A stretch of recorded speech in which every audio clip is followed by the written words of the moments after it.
ladies and gentlemen. My name is Paul Lucas. I'm the State President of the Australian Institute of International Affairs Queensland branch. I'd like to welcome you all to holding Redlick tonight for Dr. Scott Waldron's presentation on the third-party plenum and the economic issues arising therefrom. At the outset, and before I go any further to talk to you a little bit about Scott, can I acknowledge that we're on the lands of the Yagara and Turrbal people, and I pay my respects to elders past, present, and emerging sovereignty never ceded. Can I also acknowledge tonight in our audience Rachel Drew, the Queensland Managing Partner of Holding Redlick. The support that we get from Holding Redlick that now allows us to be here all the time and so frequently is very important to us. And Holding Redlick, we really do thank you for that support that you give us and allowing us to be here, and of course your support nationally to the AIIA as well. Can I acknowledge Dr. Ran Zhozhu, the Chinese Consul General to Queensland, who is not only, of course, from time to time a speaker at our events, but also a regular attender. So wonderful to have you. And two of our other consuls, Diana Lopes, the consul for the Republic of Portugal to Queensland. Diana is also a state council member of the AIIA, and Sandra McAuliffe, the honorary consul from the Republic of Malta to Queensland. We were just talking before, my daughter has just spent a little bit of time in Malta, and I'll say one thing about that: I'm envious. But thank you all for being here tonight. I just wanted to say a little bit about Scott Waldron. He has, since 1997, he's from the University of Queensland, of course. He has conducted 15 collaborative research and development projects to assist China develop its rural industries and promote Sino-Australian trade. In recent years, his work has been concerned with China's barriers on Australian imports, China's economic development model, and Sino-Australian relations. He coordinates the course Understanding China at the University of Queensland and conducts training for the Australian Public Service on China's economy. He has published 8 books on China and numerous articles, including in China Quarterly, the China Journal, China Briefing, and the China Story. He has undergraduate degrees in Asian Studies, a PhD in Agricultural Economics, and graduated from the Nanning Hopkins Center for Advanced Chinese and American Studies, where he wrote his thesis in Chinese. Welcome, Scott. As typically, we will have Scott speak to us in his presentation for about 35 to 40 minutes, and then we'll have questions from the audience and online after that. Thanks very much, Scott.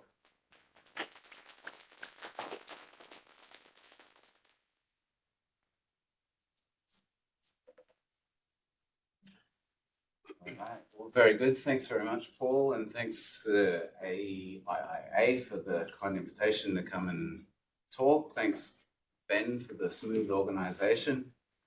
And I would imagine I can see there's many members of the audience with a lot of knowledgeable, thoughtful about China. So I look forward to the discussion. And I'll just get on with it because there's quite a lot to get through. So this is the topic, the third-party plenum, China's economic trajectory and what it means for Australia. And I know I'll get through the first 2 bits and we'll see how far we get with the third bit. Okay, so first of all, the third-party plenum. And it's generated enormous amounts of interest. If you've been reading the newspapers and commentary, it's been big news, at least in China studies field. And the way it works is that the Communist Party of China has 100 million members and form a national congress of the party every 5 years. Delegates of the Congress elect a central committee, which is comprised of about 360 members now, alternate and sitting members, who conduct, under the Constitution of China, conduct a meeting at least every year, so 5 over the Congress, up to 9. And traditionally, the third of those meetings has been concerned with the economy. So this is then obviously a very important occasion for the party to consider the trajectory, the development model for China's economy. And at a particularly important period in time. As we know, China's economy has been going gangbusters for decades, and there's run into a few headwinds. And some of those are normal as part of a maturing economy. And there's a series of events that happen: real estate problems, demographic change, low consumption levels in China. And so this was thought to be an occasion where China could deal with some of those problems. After the plenum, so that was from the 15th to the 18th of July, just a couple of weeks ago, the stock market went to 6-month lows. On the expectation, I think, that this meeting would announce some sort of short-term stimulators, but that is a misreading of what these meetings are about. It's not designed for short-term economic policy like stimulus. At the same time, there was also some expectation that there was going to be a big change in course for China's economy and announced. That's a misreading too. And I think that comes from, from 1978, where Deng Xiaoping used a third plenum to announce the 改革开放 reform and opening up process. So it's thought to be a big occasion, but since then, the third-party plenums have been quite modest affairs, where the aim is not to announce any abrupt changes, but really to lay out the policy instruments that are available to policymakers over years to come.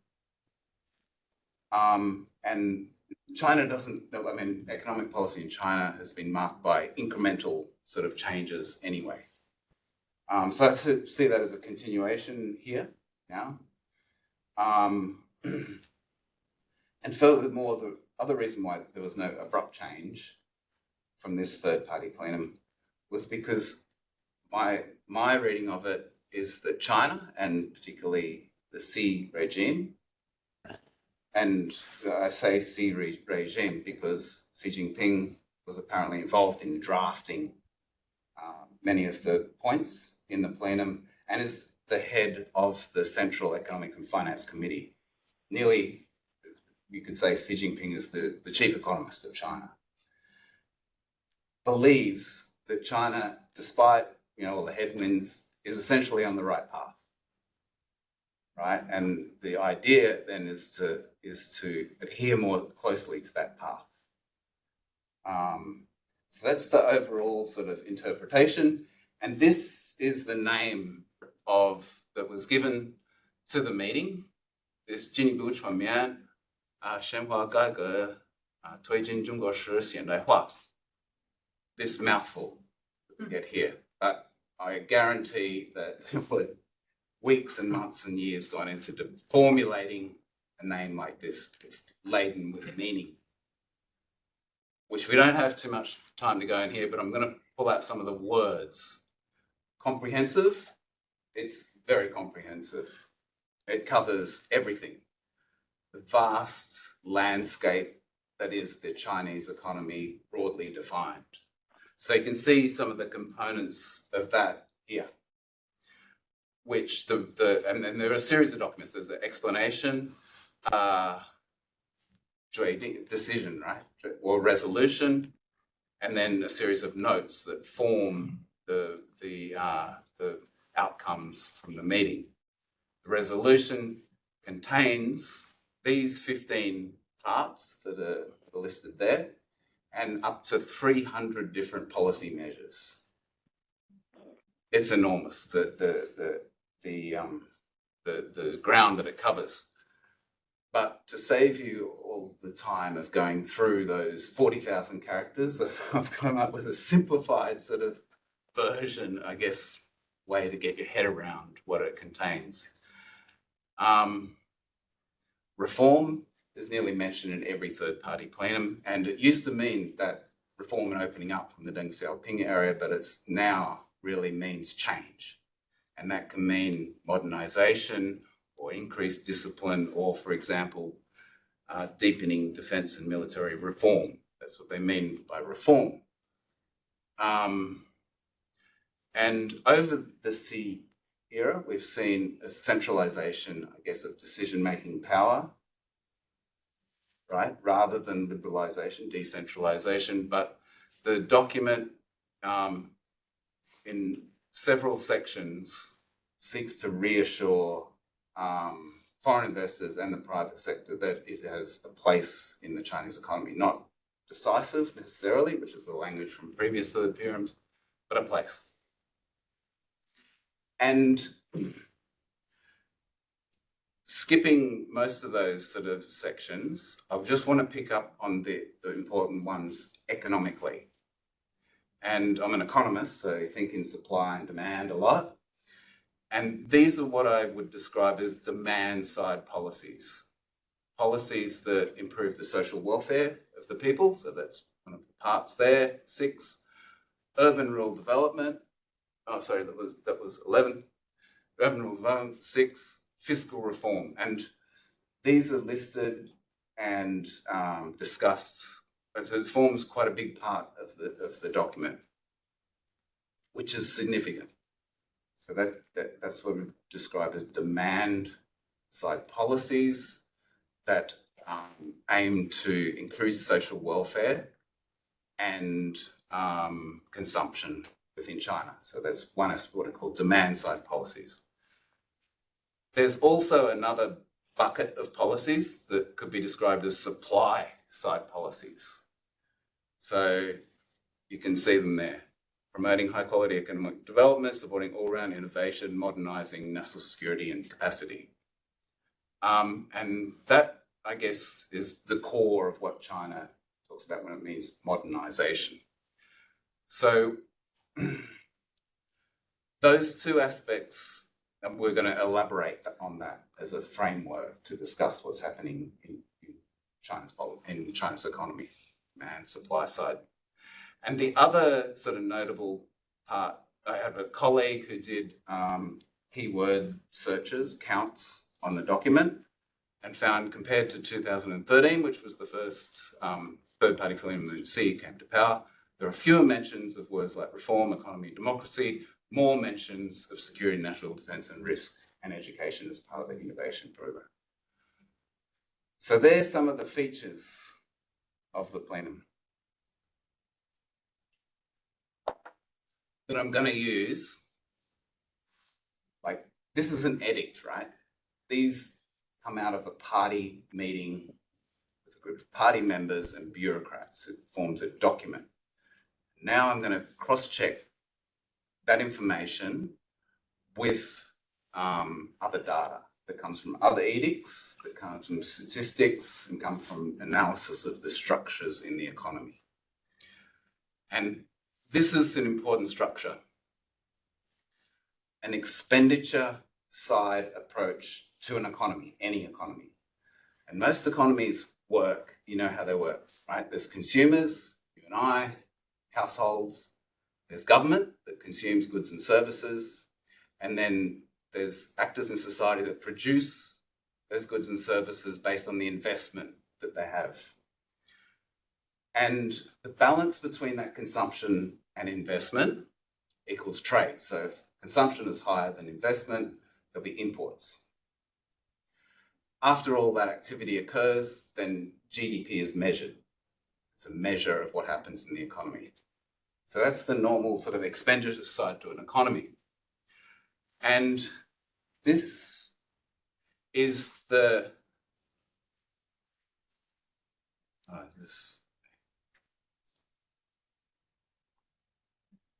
the radar seemed to be working, but you can see that circle there. This is the normal ratio of consumption to investment as a global average. 3.2 times the consumption compared to the investment.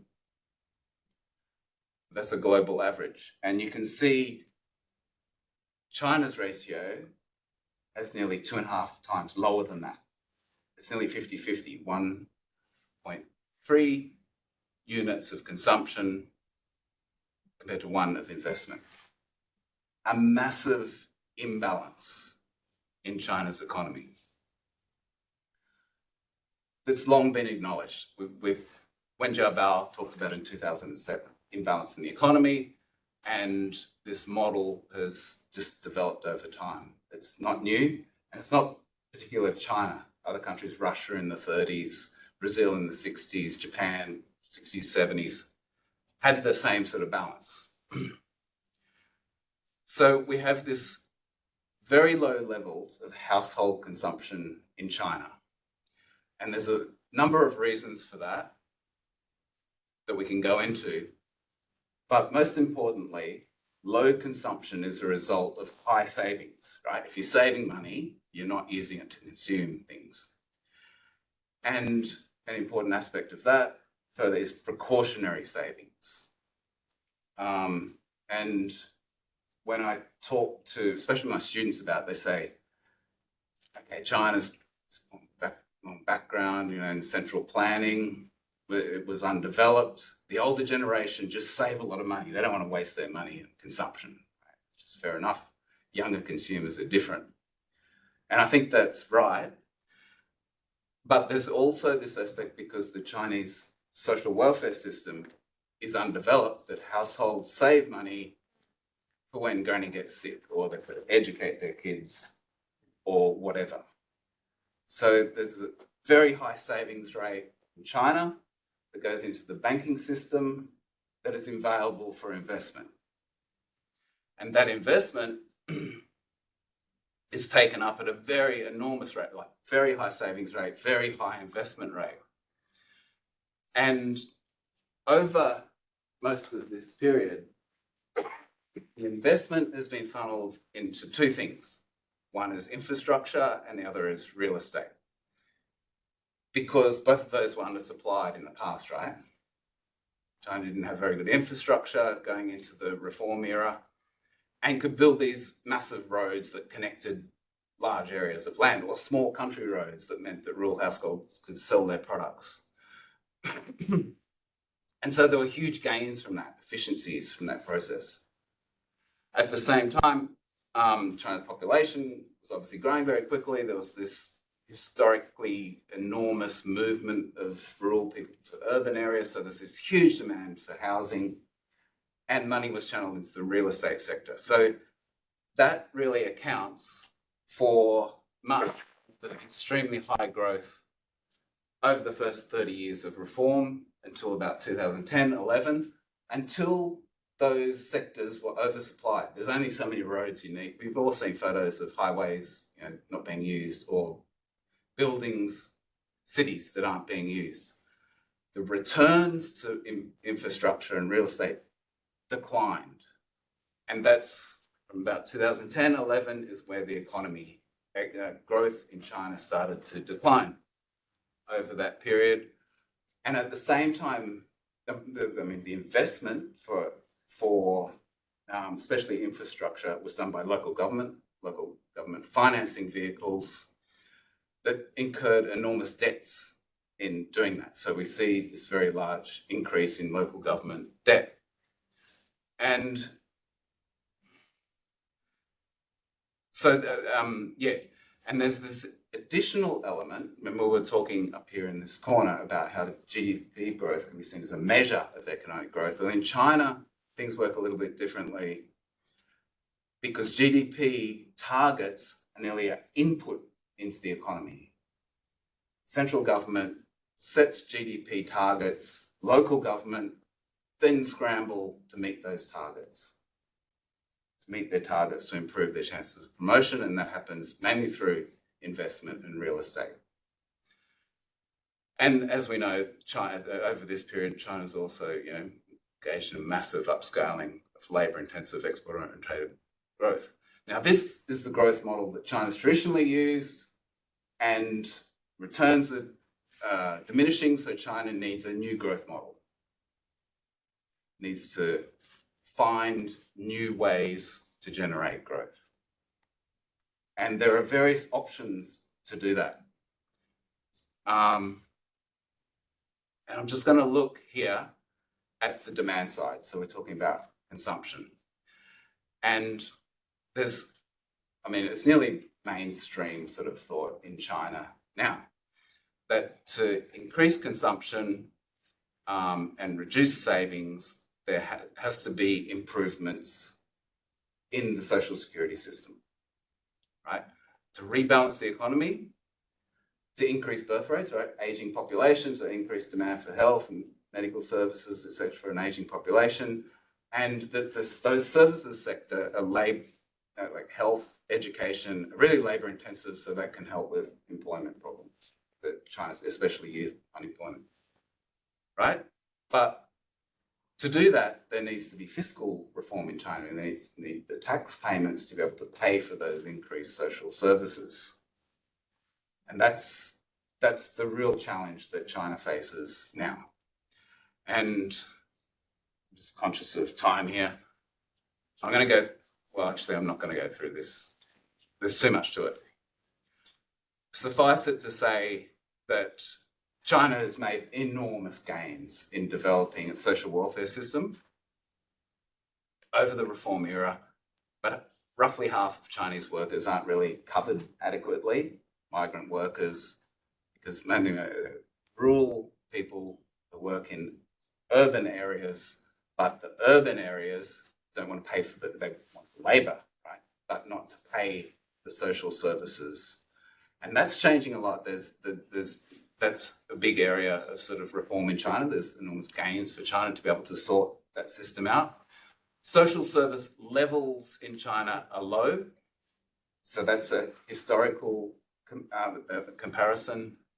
Against other countries, the proportion of government health expenditures as a proportion of GDP. China's is low. Chinese education levels, probably contrary to some popular belief, are very low. So I don't know if you can see that. But that measures the percentage of the labour force with some high school educated. And China's increased from roughly 20% to 30%. Mainly in rural area like low levels of education, mainly in rural areas, which is documented in that brilliant book by Scott Rozelle. Now, if all those social security payments would be increased, well, the reason why they haven't been able to be increased is because they're paid for by local government. You can see those lines that are high and increasing are the local government payments for education, health, and social security. Local government have a lot of debt. It's difficult for them to keep up with social welfare payments. So if there's going to be any reform, there has to be a increased ability of local government to generate revenues to pay for social welfares, and that requires redistribution of tax sharing between central and local government, which is flagged to be done, especially for consumption type taxes and other fees. So China, of course, knows all this, and you can see it in various parts of the third-party plenum, as we discussed. But there's several reasons why that will be difficult for China to do. One, there's resistance to China becoming this soft social welfare state like Australia, I guess, right? Which is pretty well known and talked about by Xi Jinping himself. And the other is that there's also resistance to make these enormous changes in tax regime that would enable those payments. And the short version of that is to enable fiscal reform would mean that local government would have to stop spending so much on infrastructure and real estate,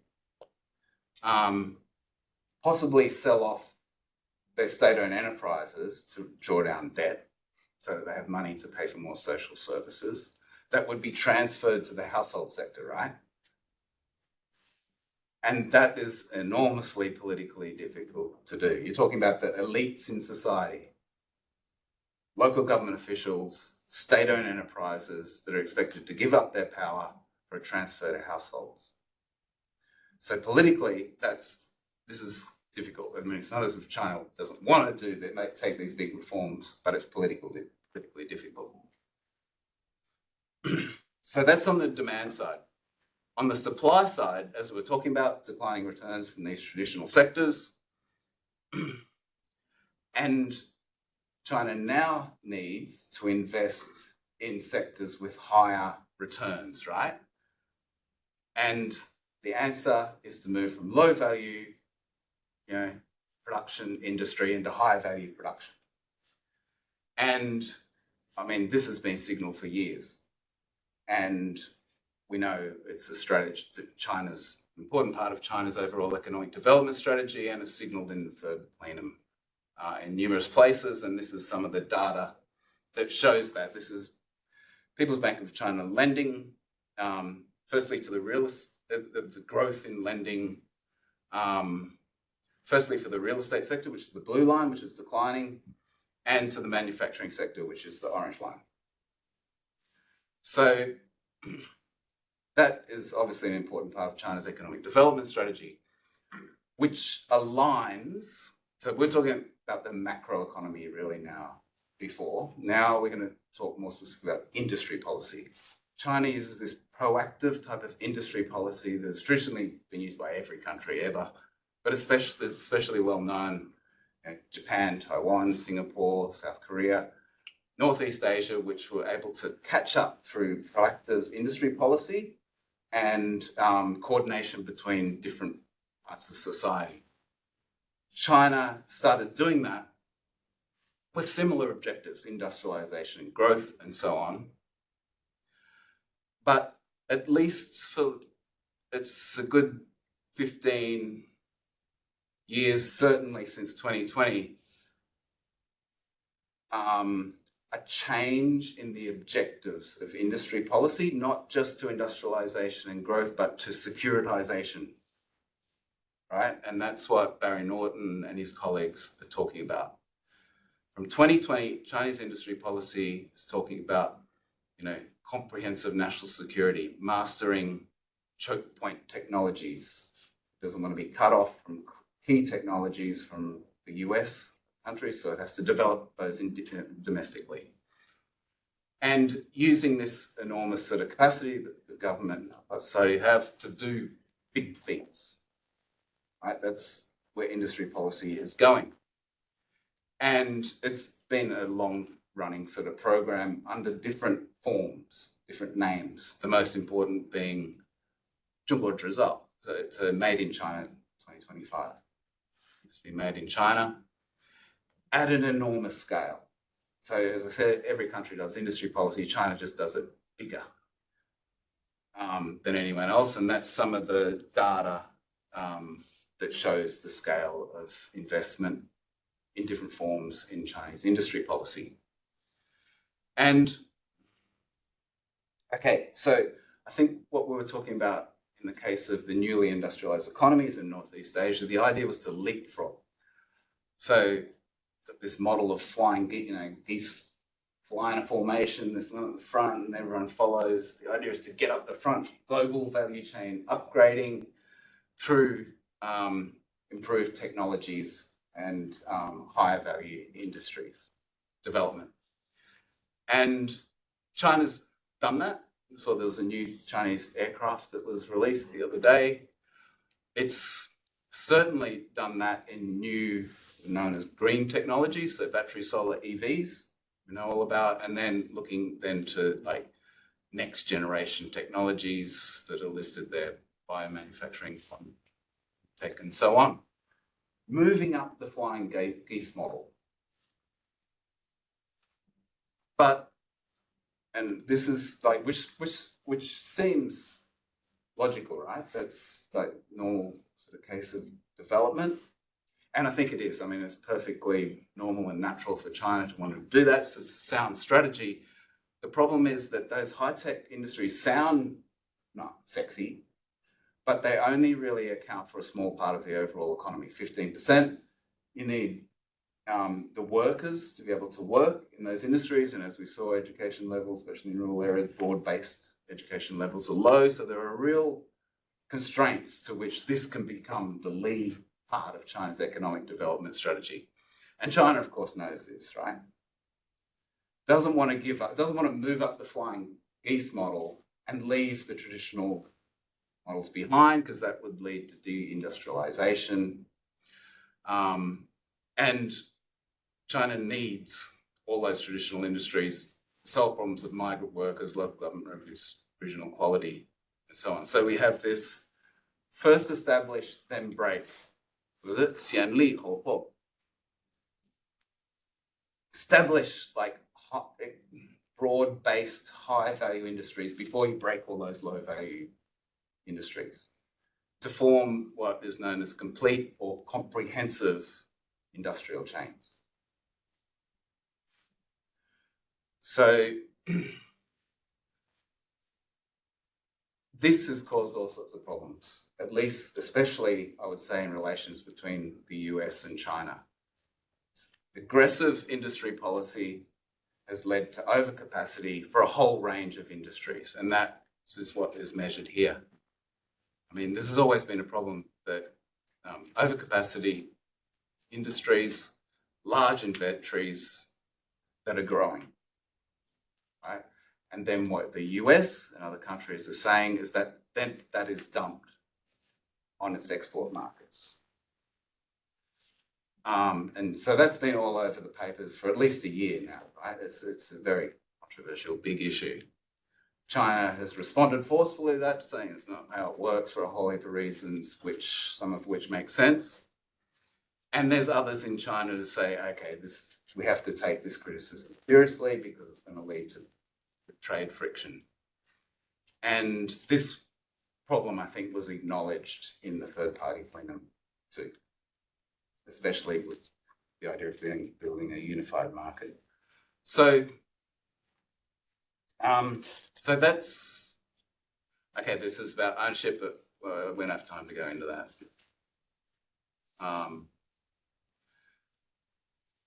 To follow on from the overcapacity issues, there's increasing global concern now that because of macro imbalance in China, what we're talking about, low consumption, so low imports, high exports because of aggressive industry policy, overcapacity, that, and importantly, just the sheer size of China's economy has led to large, persistent trade surpluses between China and many of its export destinations, right? Imports haven't.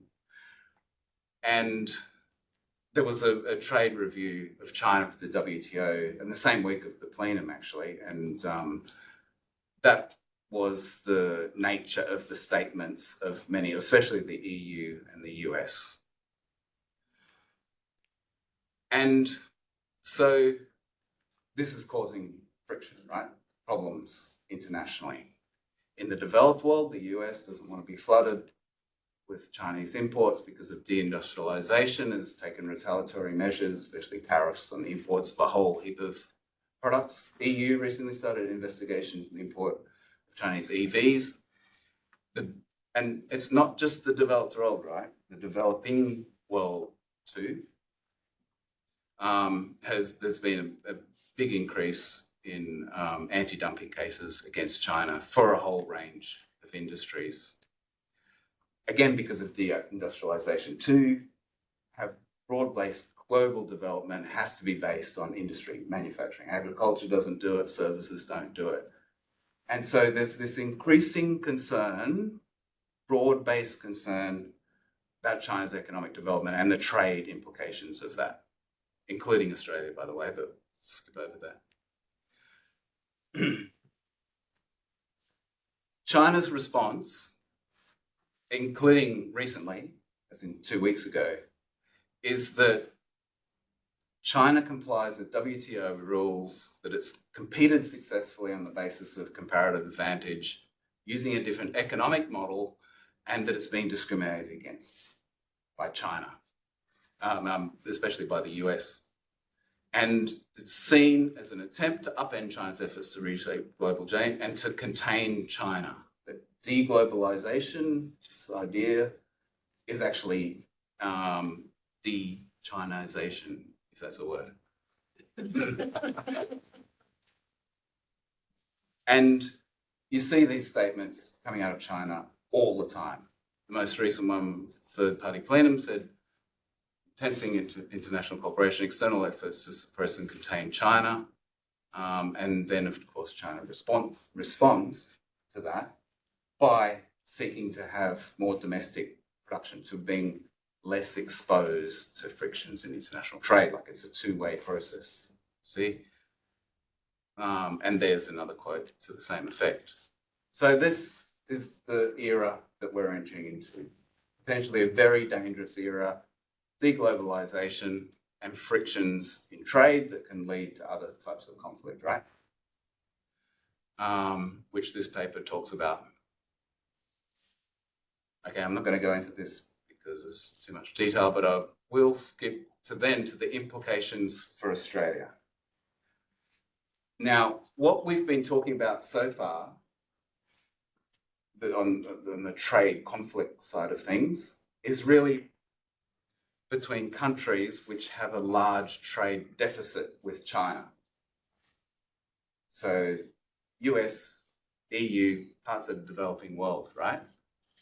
That's what's shown by the red line, which is the exports from China of manufactured products. But if you look at the blue line, that shows the imports of primary products, which are minerals, fuel, agricultural products, and so on. And that's Australia's position, right? We're net export notice to China of resources. So our position is very different to the position of deficit countries. And this is just some figures to show that, right? This is our exports to China, which are nearly all resources, very few manufacturers. This shows, the green line there shows that we have an overall trade surplus with China, as we know. The Australian and the Chinese economies are amongst the most economically complementary countries in the world. And so we have a very high market concentration index exposure to China. So that's just to sort of confirm that we're in a very different position to many other countries. But importantly, Australia's high exposure then to China as an export destination, which is showing the blue line, puts Australia in a good position. I mean, in a trade war, the US would have a lot less to lose than China, right? Because the US is the importing country. And Australia's in an opposite sort of situation. If there's a trade war, not that there is, between China and Australia, we have a lot more to lose because we're the net exporting countries. So this creates another series of concerns, right? Because we export so much to China, we're then vulnerable to Chinese protectionism. China doesn't want to be dependent on Australia for iron ore or barley or wine, for that matter. Right? So there's protectionism against Australian exports. And that, by the way, the statement from Australia's ambassador to the WTO highlighted both of those things: concerns about Chinese exports to other countries, but also protectionism against Australian imports. It means that Australia is more exposed to risks in the Chinese economy. Growth slows or increases, so on. And it means we're more vulnerable to economic coercion. So China knows that Australia exports a lot to China and can use trade as a political weapon, weaponization of trade, including economic coercion, period that we've just been through. So it's a different set of problems for the US and the EU, but nevertheless, that's issues that Australia got to deal with. And okay, I'll just go through this really quickly. the short story is that what seem like risks and vulnerabilities from Australia's position with China aren't really problems at all. Despite our high dependence on China as an export market, there's been numerous studies to show that because of the nature of the Australian economy, we're a resource exporter that has gone through decades of liberalisation, free trade agreements, multilateral agreements. We export resources, which can be diverted to any number of countries. That Australia is not particularly, the Australian economy is not particularly vulnerable to shocks from China. And especially if you include like shock absorber mechanisms that include, the exchange rate, monetary policy and inflation and so on. And it's exactly the same picture with the trade barriers that we just went through in China. The overall cost of the Australian economy were a rounding error. So I think it was Prime Minister and Cabinet did the general equilibrium modelling to show that those barriers from China cost us 0.01% of our GDP. And my overall sort of take-home message then, I guess, for the implications of Australia is this. So exports to China have gone through the roof for decades now in dollar values, but including as a proportion of our exports, right? Until recent years, from 2020, when China imposed trade barriers on Australian exports, and then declined. You can see our exports to China declined from around 38% down to more like 28%, right? Declined in 2022. And I guess the question, and it's not really a question for government, it's really a question for Australian business, the corporate sector, is what now? So the barriers, China's barriers on Australian exports mean that those businesses think that China is a riskier market, and so therefore should diversify to other countries. That's one lesson that could come out of this, right? Well, the other lesson is that we had a high dependence on China. We went through a very rough patch, extensive barriers, but it didn't really hurt us that much. So we can re-enter the China market. If it happens again, the costs are going to be low. We'll live with it. And so then, this is 2023 data, which you can see an increase in the relative exports to China. The question is then, will that continue to increase or level out or decline? Depends on the attitudes at risk of Australian business, which are formed by a whole range of issues that went through. I might leave it there, or 6:43, and that'll leave a bit of time, right?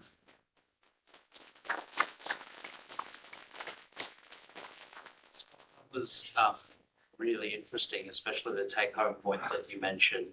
Everyone, my name is Raymond He. I'm one of the counsellors on the Australian Institute of International Affairs. I'll be helping to moderate some questions. I saw that before we go online, do we have any questions from the audience to begin with? Yes, Paul. Well, first of all, thanks for just a wonderful presentation.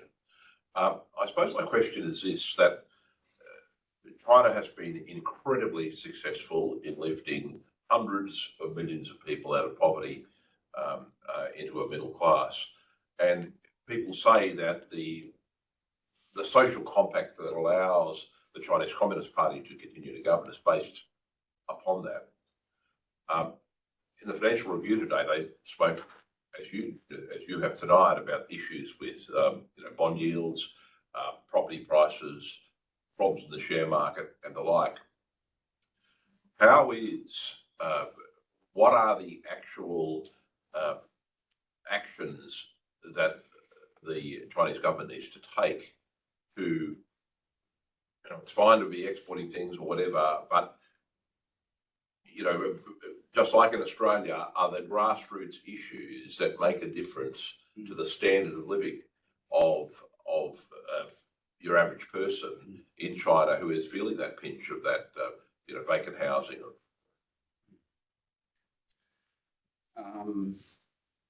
It's a complex question and there's different parts to it. And first thing I would say is that China's just going to have to live with lower growth, like not this exponential 8% growth. The target this year is 5%.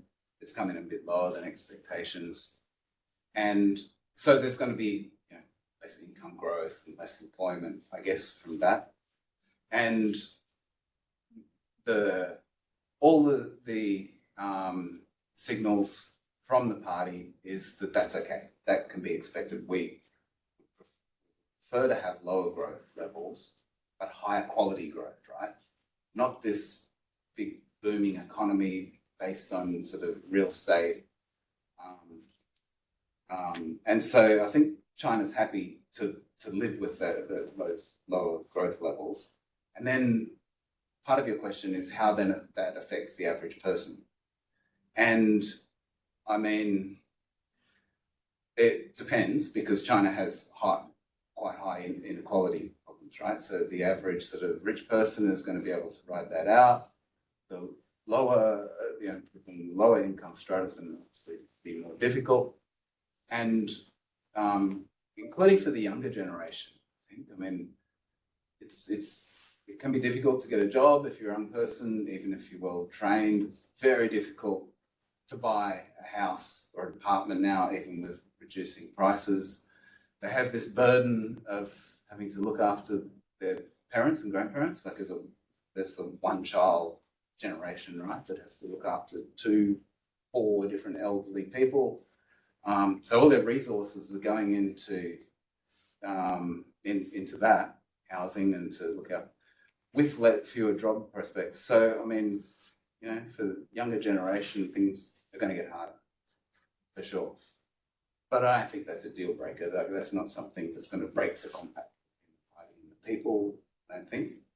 And, I mean, there is now concern of backsliding on some of those enormous gains that China made on poverty alleviation. But that's going to be incremental. And I don't think there's going to be a huge crisis that's going to blow things up. So I don't think there's any sort of panic stations from anybody in that regard. But we're just going to have to learn with lower levels of growth. And I think the stress lines in the system are more likely to be at elite level. The relationships between central government and local government, or state-owned enterprises, central government, and private enterprise, central government. So they're political factors, but I mean, there's been a centralisation of power within China for a decade now. There's no sort of bursaries to Xi Jinping. So I don't think there's going to be a political blow-up there either. Gentleman up the back, and then I'll come over here.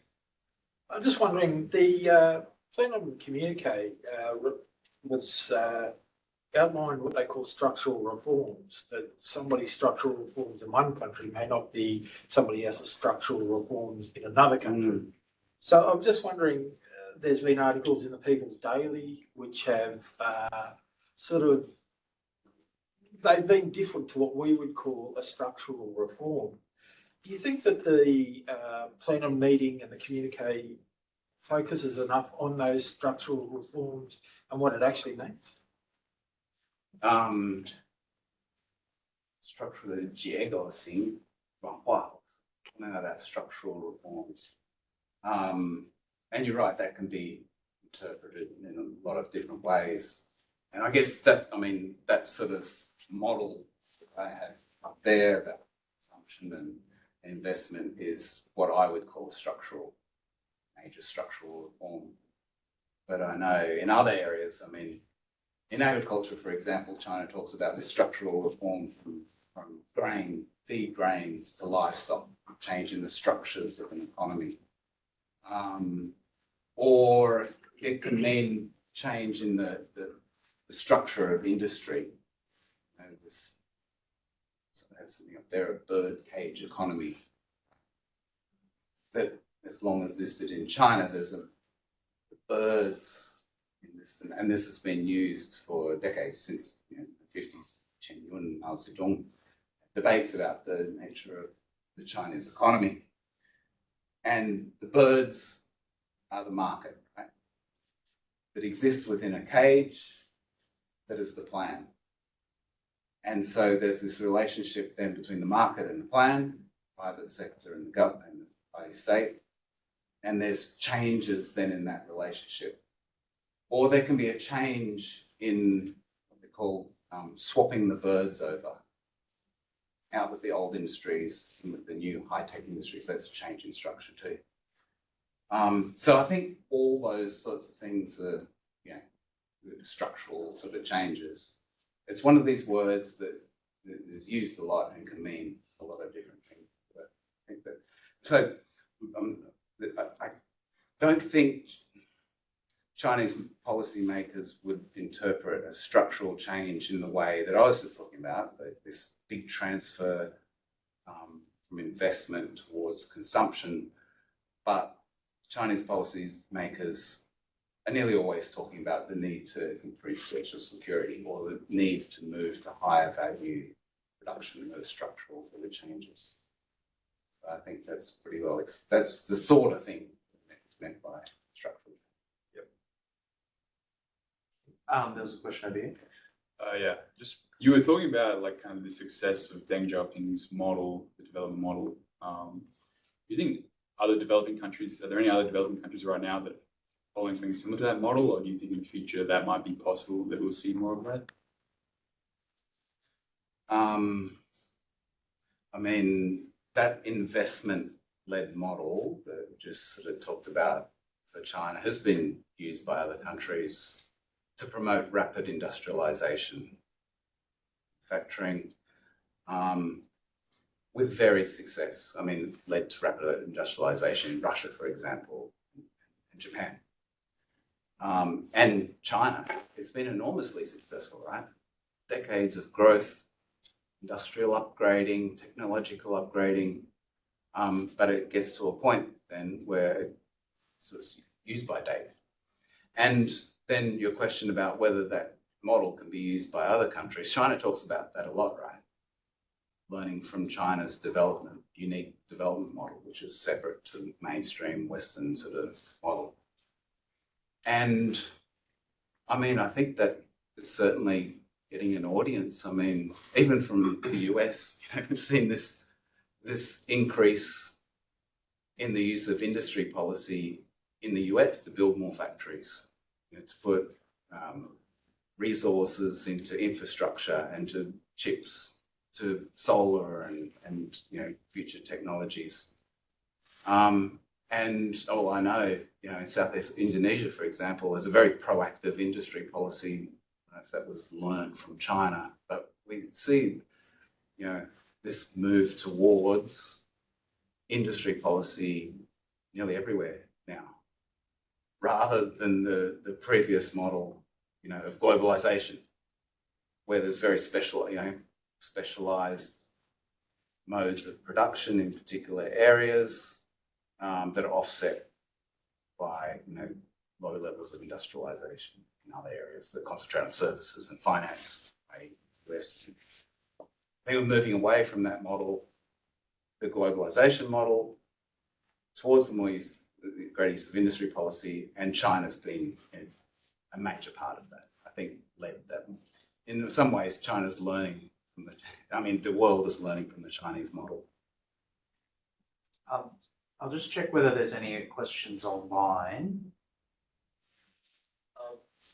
We've got a few questions wanting to know if these sort of trends are readily observable in China for someone either for domestic population or for overseas travellers? Are these observations readily observable? That's what they're asking. Was there more information? What sort of observations? Not more information on that. Sort of just I guess the general trends that you have been speaking about this evening. Whether these are readily observable. By people in China, as I understand the Yeah. question. So Within these are China. local population. Are they, what would Okay, they sorry. be taking away from this? To the extent they take it away. The sort of things that I was talking about, the relationship between consumption and investment and trade. Every economist in China is aware those, if not that model, then aspects of it. And talk freely and openly about the need to improve social security, the need to move investment to more productive uses. I'm sure government officials know all about it too. But of course are constrained about what they can say or what they can do for various reasons. The average how observable for the average person in the street? Well, I mean, you know, average person in the street is doing it, if not hard, then harder than before. They know that they have to save a lot because of the system. They know they have less money at the end of the week that they can use on consumption. They can see huge bridges, you know, being built everywhere. There's an awareness of that for sure. I'm just not sure the degree of which that is articulated, you know. But you know, and the average person in the street will say, you know, there's this, there's the transfer of resources from people to the state, for example, or vice versa. Are aware of that sort of dynamic dichotomy in everyday life. There was a question up the back. Yes. For myself. Please forgive my ignorance of all things economic, but I was wondering how the Chinese government has managed and is managing the impact of housing, particularly in the level of investment in the sector, in their impact on people's consumer behaviour. Yep, very important. And I mean, there's another characteristic of the Chinese housing sector is that most buildings are sold off the plan. So households put a deposit, large deposits, on an apartment that's going to be built in the future. And then the real estate developers use that money, firstly to buy land, but then to build the houses, the apartments, and households move into them later. And the housing collapse was caused because people who made down payments didn't have houses, didn't have apartments to move in. That just led to a whole sort of shift in thinking about real estate and then the liquidation of some major companies. And the problem, I guess, for households is that 70 to 80% of household savings are invested in apartments, in their own apartment or sometimes in second apartments. Right? So if the apartments aren't being built, in a small number of cases, but most importantly, the value of those houses is declining, that's reducing their savings, which has knock-on effects for the economy, right? There's less money that can be consumed. So that's the broader sort of, you know, economic effects. And government policy is really, I think, well, firstly, it's not going to lead to a global financial crisis problem like we saw in the US that escalated, because the loans are more secure, backed by government banks for the government. But there's just going to be a reduction in confidence, and the government is willing to let that happen to an extent. So a deflation of the real estate bubble, or this idea that houses are for living in, not for investment speculation, and so a cooling of the real estate sector, but not letting it sort of go bust, which is the official policy, and also that it's quite a lot of sense. And there's all sorts of measures then being taken to manage that.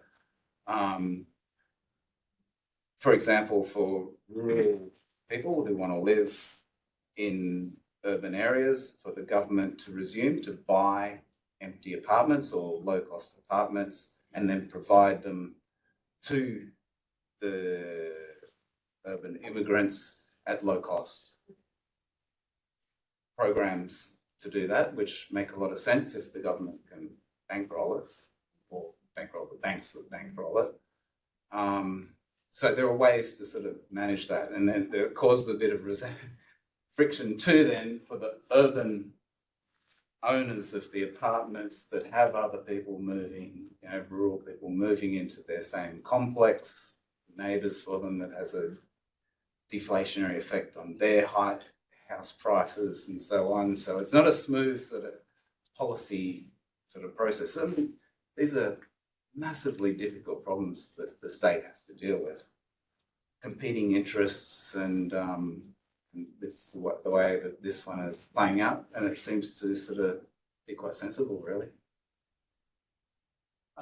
Thank you for that, Scott. I'm just mindful of time, and ladies and gentlemen, I'm very sorry. I know there are still more questions. Can I, subject to Scott's schedule, invite you to approach and to ask afterwards? I'm just noting that it's 7 and we've got a schedule to keep to. Can I ask you to please thank Scott for his excellent presentation?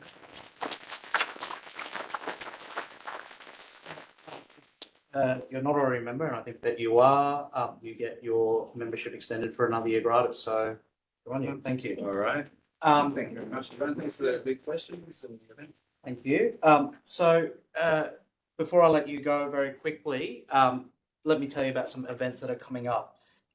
Nothing next week on the plan, but in 2 weeks, we'll be shifting our gaze from this side of the globe over to the UK.